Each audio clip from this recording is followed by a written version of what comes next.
کیا تبدیلی اور ارتقاء اور انقلاب برپا نہیں ہوگا؟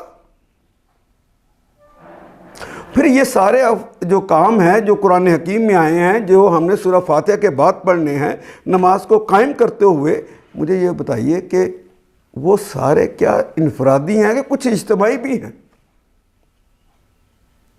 ایک انسان نے دوسرے انسان کو قتل کر دیا، ایک انسان نے دوسرے انسان کی چوری کر لی، ایک انسان نے دوسرے کو ذلیل کرنے کے لیے جھوٹی بات کہہ دی، اس پر بہتان لگا دیا، زندگیاں اجیرن ہو گئیں۔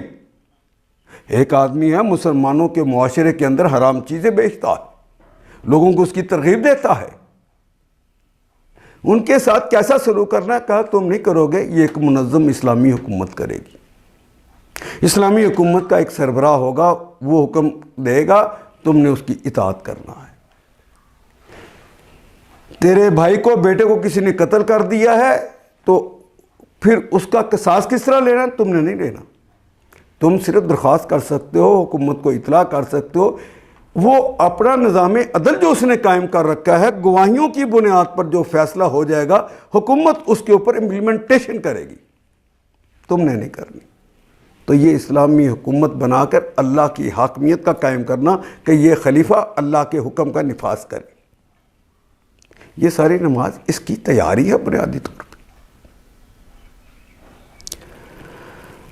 یہ جو اصول بنائے، اس کے مقاصد کیا تھے، ہم نے یہ دیکھنے ہیں۔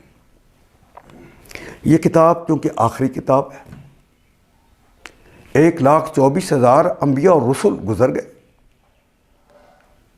لیکن اللہ نے کسی کی کتاب کو بھی یہ اعزاز نہیں بخشا کہ ان کی حفاظت کا ذمہ اللہ خود لے لے۔